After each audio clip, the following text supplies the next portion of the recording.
So it is my task to continue the wonderful series that we are talking about David, a man after God's own heart. And this week I'm going to talk about friendship, and I'm going to look at 1 Samuel 18, and I'm going to look at 1 Samuel 20, and lots of verses are going to follow.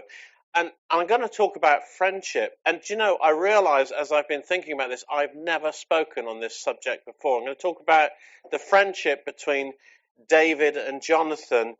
I've never done this talk before, or a talk like it, but I've realized just how important it is to be talking about friendship right now, because I don't know about you, but a lot of people have been thinking about who are my friends over this year as increasingly we felt disconnected from one another. It's actually really highlighted the level of friendship that we have in our lives. So I think this is an important theme for us to look at. And I say this at a time when the potential for connection is like no other in history. Because, you know, at a click of a button, you can video call somebody on the other side of the world. You can click or swipe, showing my age, there you go, swipe another button and you can follow somebody who's, again, anywhere in the world, hundreds of friends. You can see their holiday snaps. You can look at what they've had for dinner today and compare notes. Through the wonders of technology, you can interact with people that you'll never meet or even be in the same room as. You can even watch a film with a friend in a different house, and you can track them wherever they go and yet still feel disconnected. And we have all this phenomenal potential for connection, and yet the shadow of pervading loneliness creeps through our culture more than ever. And I want to say that I think we're facing a pandemic of loneliness, a glut of shallowness, and a lack of authentic relationship like no other. And as this year has shown, a virtual world can only give us temporary relief for the deep need that we have for true friendship and deep-hearted connection with others. So how is your heart around friendship? Have you got any friends that you can go deep with, or are they just acquaintances? And of course, we can't be deep friends with everybody. We need all kinds of friends in our lives. So I'm going to do another thing I've never done before, and that is quote Aristotle. Aristotle, the Greek philosopher, around 300 BC, observed that there were 3 types or levels of friendship that people have. Number 1, friendships of utility. Number 2, friendships of pleasure. And 3, friendships of virtue. Now, friendships of utility are the kind of friendships you have with work colleagues, your hairdresser, or a customer perhaps that comes into your shop. They exist between someone who is useful to you in some way. Friendships of pleasure or friendships of fun, I actually like that better. People that you just like hanging out with, you have a laugh with, you maybe do sport with them or you socialize with them, but it never gets too serious. It's just good for a laugh. And then friendships of virtue or friendships for the good are based on mutual respect and admiration. That's your closest friends. That's deep and enduring friendship. And it's the most important kind of friendship, but it's also quite rare. And of course, the first 2 friendships, utility and pleasure, are kind of accidental. And they're a lot more common. They just kind of happen. You just happen to be working with that person, or you find out that that person really makes you laugh. But the third one is more deliberate and requires significant investment. And because of this, we only tend to have a handful of these kinds of friends over a lifetime. And so I'd suggest that this last one, this friendship of virtue or the friendship for the good, is the kind of friendship that we need more of. This handful of people who inspire and challenge us, who love us just for who we are, and they're just there for us. So have you got those kind of friends in your life? Now, David chose Jonathan, or was it the other way around? But he chose a friend who loved him deeply and who also had a heart after God's own heart, which is such an essential quality in a close friend, somebody who's pursuing God like you are. So I want to take you through the next part of the story. I'm going to pick out a whole lot of verses between 1 Samuel chapter 18 and 20 and look at the relationship of David and Jonathan, drawing from their lives the 5 attributes of true friendship that we can see existed between these men. But first of all, let me just introduce Jonathan to you. He was the adult son of Saul, King Saul. And we first meet him in 1 Samuel 13 and find that he was a respected commander of men in Saul's army. And he was a courageous man. He liked to pick fights with Israel's enemies, the Philistines. And I think there are some parallels in Jonathan's character to that of David, in that he was this courageous man whose faith was in God, and he had an honor for the people of God. And of course, we become like the people we keep, don't we? Which is why I think he was drawn to David. And there's a fantastic story about him. I was really tempted to just look at this story today in 1 Samuel 14, where he and his armor bearer go on a secret God-inspired mission under the cover of darkness, and they planned a ruse so terrifying that the Philistine army that the soldiers started killing themselves and one another. And all Jonathan and his friends had to do is go and finish the job off, and won an incredible victory. So that's Jonathan. So how did Jonathan and David meet? Well, they met in the palace. It was just after David had killed Goliath, and he'd been invited into the palace to meet with Saul, and he was talking to Saul, presumably about the great victory that they'd seen. And Jonathan, it seemed, was around, because in 1 Samuel 18, verse 1, it says that after David had finished talking with Saul, Jonathan became one in spirit with David, and he loved him as himself. Isn't that wonderful? To meet somebody, to have somebody like that in your life, one in spirit, and they love you as themselves. It was as if Jonathan saw something in David that connected them. The same heart for God, the same aim in life. I don't know exactly what it was. Who can explain those mysterious connections that we feel when we meet some people? I don't know what it was, but from that moment, Jonathan and David were united as friends for life. And there was some cost for Jonathan in this, which he willingly paid. Verse 3 and 4 says that Jonathan made a covenant with David because he loved him as himself. And then Jonathan took off the robe that he was wearing and gave it to David along with his tunic and even his sword, his bow and his belt.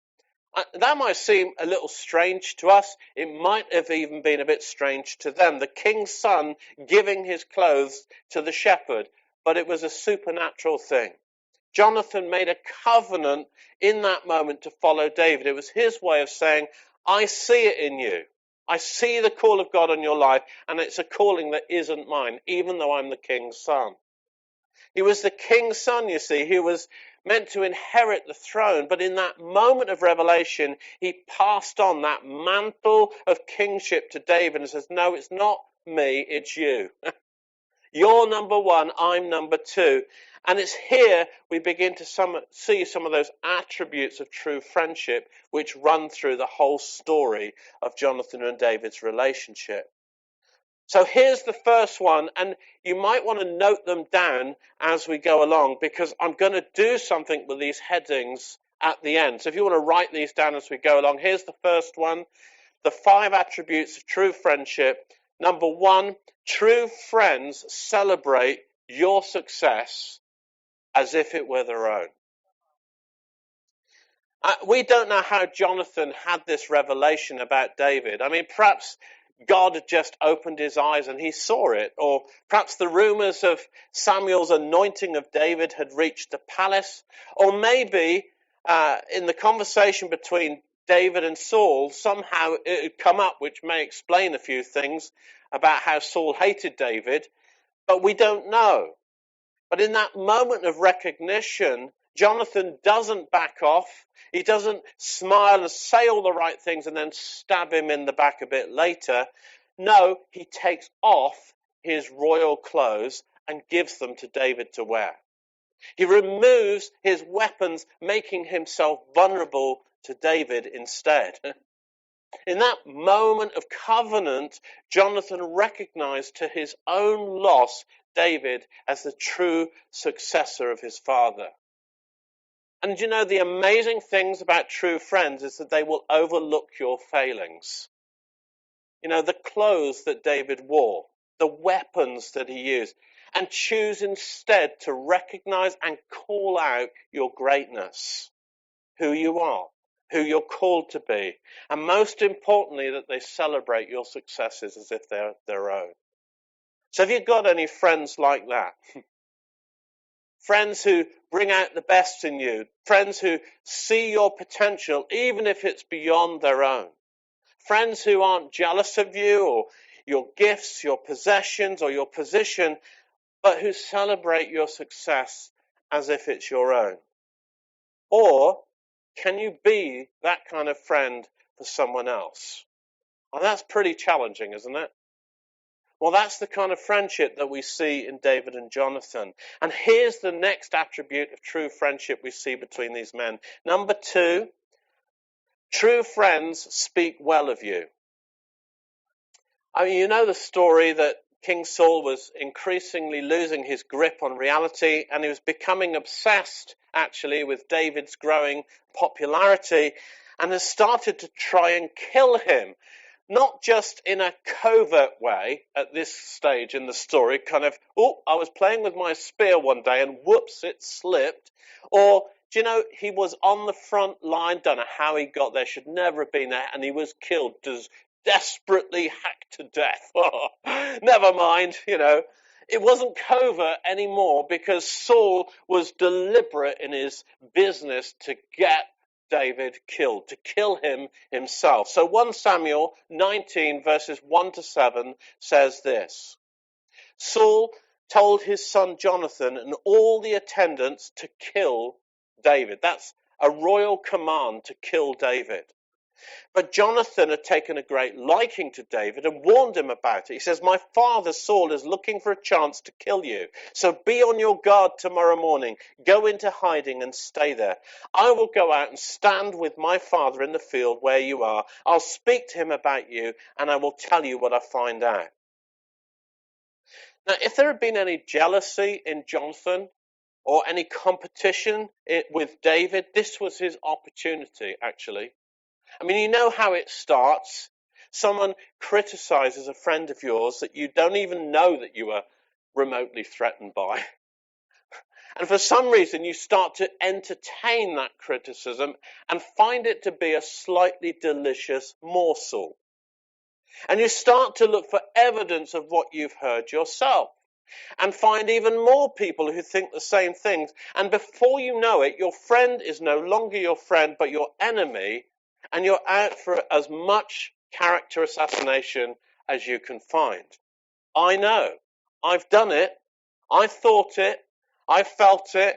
And I've recognized it in my own insecurities and the sense of superiority that we gain from focusing on somebody else's weaknesses instead of their strengths.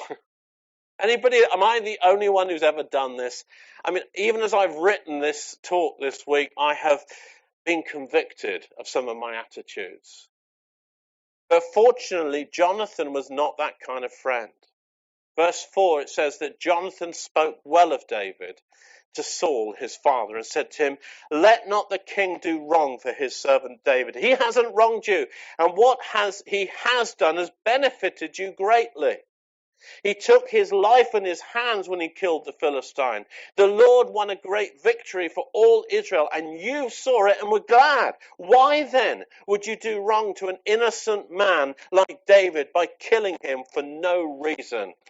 Wouldn't you love a friend who did that for you? Who stood up for you like that?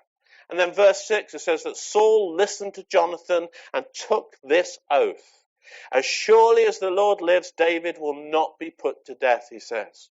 So Jonathan called David.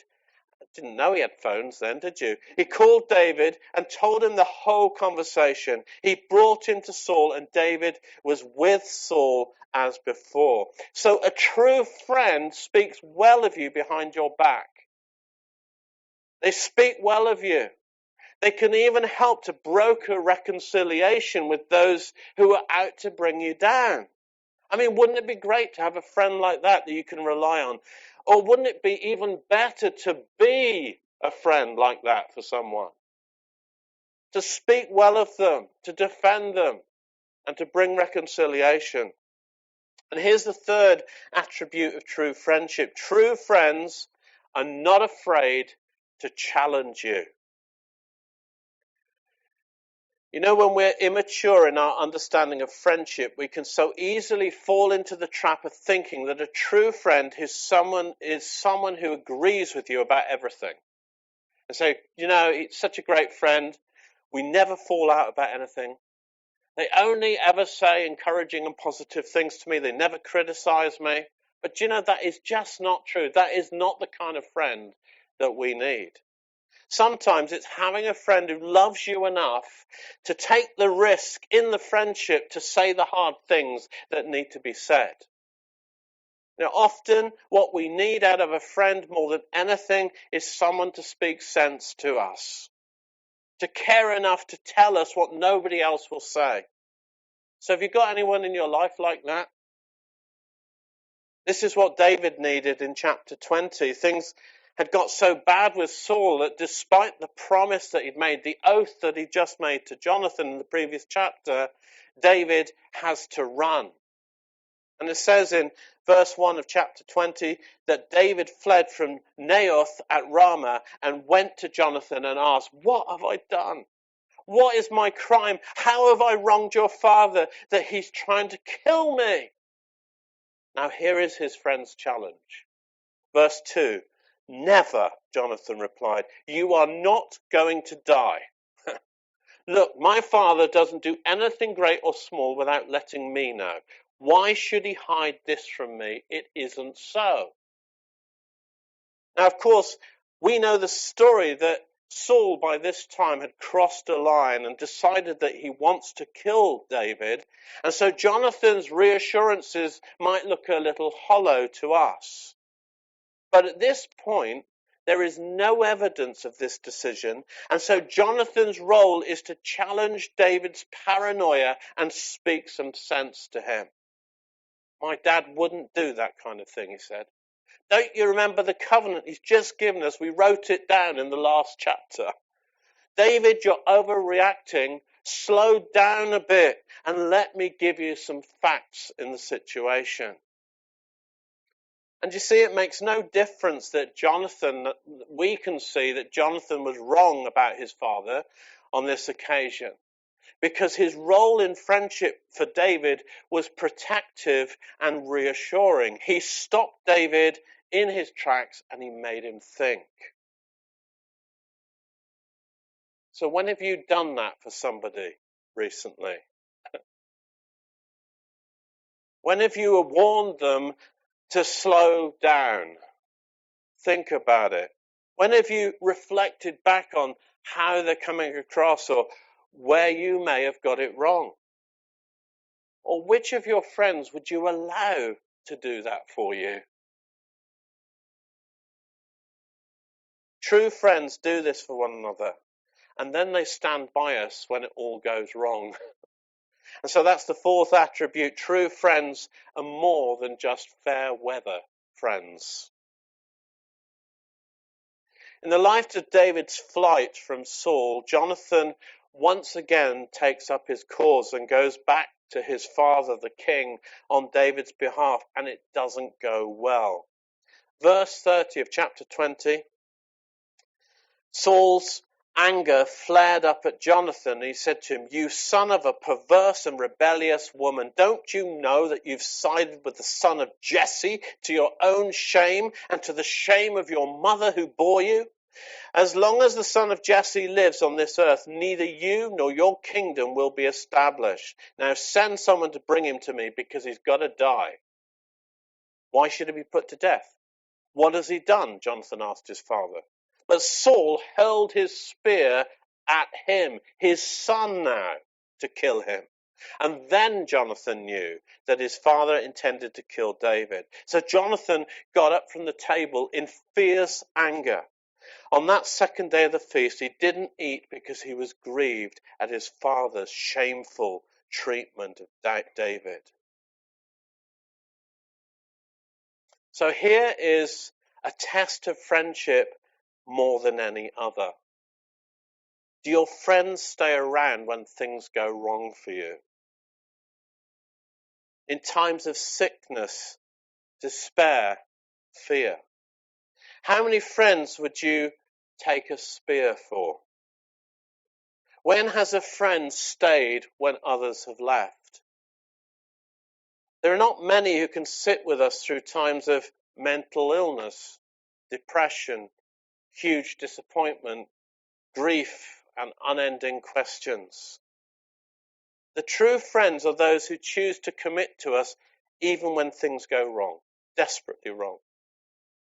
I've spoken before of some dear friends who lost both of their daughters to cancer over several years, and the inexplicable pain and confusion they went through.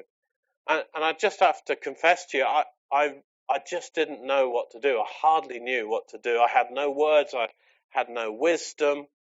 And mostly I just sat silently with my friend and cried. And years later, he thanked me and says, I did the right thing and was one of the few to do so, which completely surprised me. He said, just being there, just sitting with him in the pit of despair was what was needed. He said, that's the stuff of true friendship. And that was the case even though I had no idea what I was doing.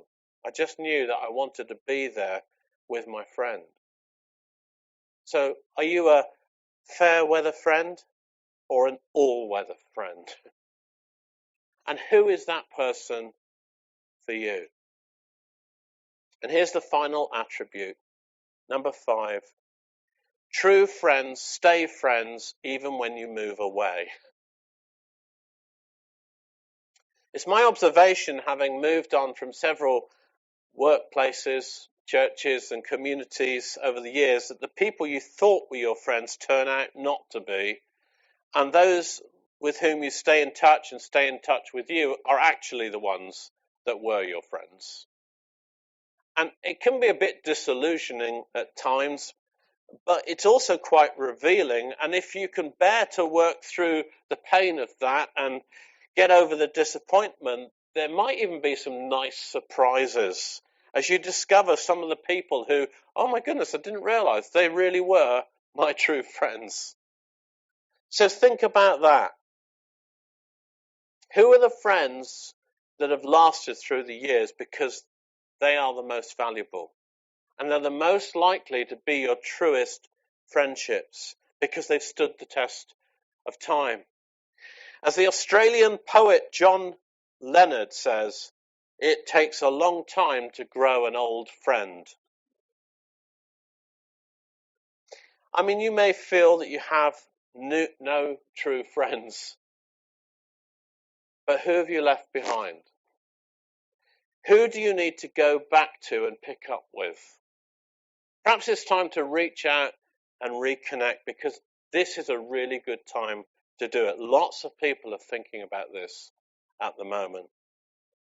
David and Jonathan's friendship, though, endured the ultimate test. When came the moment that there was no other choice, at the threat of David's life, Jonathan agrees that they will have to part ways, and that actually means they will never see each other again. And this is how they did it. First, they reaffirm and broaden their covenant of friendship together. So in verse 16 of chapter 20, it says, so Jonathan made a covenant with the house of David, saying, may the Lord call David's enemies to account. And Jonathan made David reaffirm his oath out of love for him, because he loved him as he loved himself. So the covenant this time wasn't just between the two men, but it was between their families, which years later David makes good on with Jonathan's son Mephibosheth in 2 Samuel chapter 9. And second, the men embrace each other as Jonathan releases David. So verse 41 says that David got up from the south side and bowed down before Jonathan 3 times with his face to the ground. Then they kissed each other and wept together, but David wept the most. Verse 42, Jonathan said to David, "Go in peace, for we have sworn friendships with each other in the name of the Lord, saying, the Lord is witness between you and me, and between your descendants and my descendants forever." And then David left, and Jonathan went back to the town. There again is that mention of intertwined families. I think that's beautiful, really beautiful. But I also love this because we see the roots of friendship go deep between David and Jonathan, in that Jonathan cared more about David's safety than he did about his company. He wasn't selfishly holding on to him. He wasn't trying to control him or extract obligations and promises from him. Jonathan released him. And that's true friendship, actually. The men would never meet again, actually. Jonathan's killed on the battlefield in 1 Samuel 31:2. And then David has to give the eulogy for his friend at the funeral. And at this point, David shows us his love for Jonathan is undiminished, saying that he loved him more than women. That's 2 Samuel 1:26, which I think probably says more about his experience with his wives than anything else. A true friendship is a friendship of depth and love and commitment. And I think we need these kind of friends. Aristotle's third level of friendship of virtue, because as human beings, we need that kind of connection with others.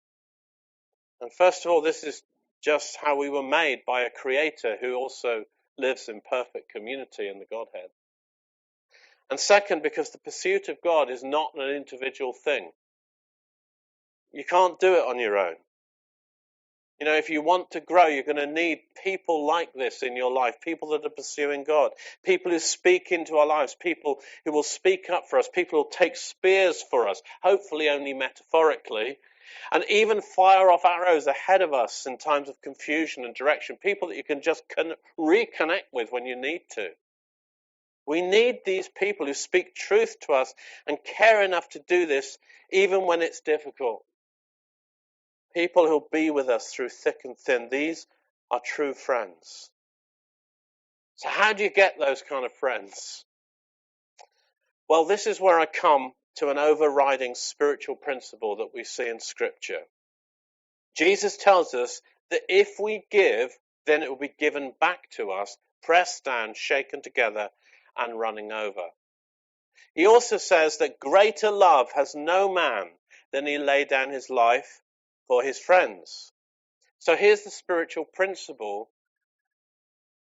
What we initiate is what comes back to us. What we initiate is what comes back to us. What we sow is what we reap. What we give is what we keep. Which is why I've asked you all the way through, not just about your friends, but the kind of friend you are to others. Did you notice that, or have you just been thinking about all the people that have let you down over the years? You know, the so-called friends who've disappointed you and not kept up with you, and concluded through this talk that you actually have no real friends. So you're actually feeling a bit depressed at the moment. Well, sorry to have misled you, because the point of this message today is for you to ask yourself, what kind of friend am I to others? Because we can do something about that.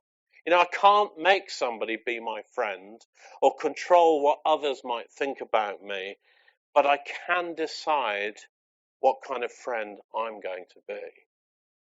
Am I a true friend? That's the question I want you to go away with. Am I a true friend? Ralph Waldo Emerson said that the only way to have a friend is to be one. So this is where we go back to the list of attributes of true friendship. Let me ask you, if you are the kind of friend, number one, who celebrates your friend's successes as if they were your own and overlooks their failings? Number two, are you the kind of friend who determines to speak well of your friend despite what others might say about them, and recognize that actually your role may be to defend them to others and help to reconcile them? Are you the kind of person who cares, number three, enough to risk the friendship and challenge your friend even though it's hard? Can you show that kind of love to them? Proverbs, faithful are the wounds of a friend, deceitful are the lies of an enemy. Number four, are you the kind of person who will be there even when it's hard? Be more than just a fair weather friend and be an all weather friend. And number five, are you the kind of person who doesn't cut off friendship just because they've moved away? Don't get selfish and exclusive in your friendship, but be generous and let go and make it easy for them to come back and stay in touch. That's what technology is for, keeping in touch. So what kind of friend are you as we come to the close?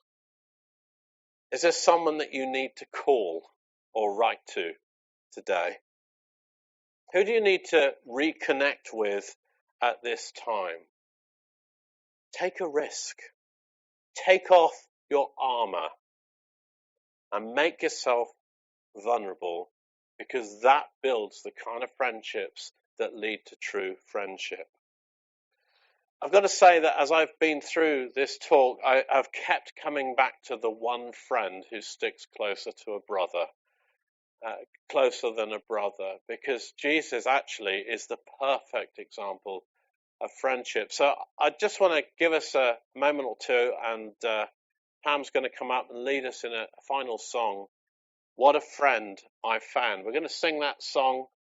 And as we sing it, let's just consider Jesus as our example of friendship, who laid down his life for us, who gave everything for us, made himself completely and entirely vulnerable. He stripped naked on the cross so that we could learn what true friendship for eternity is all about. As we know him as our friend, we can be a friend to other people.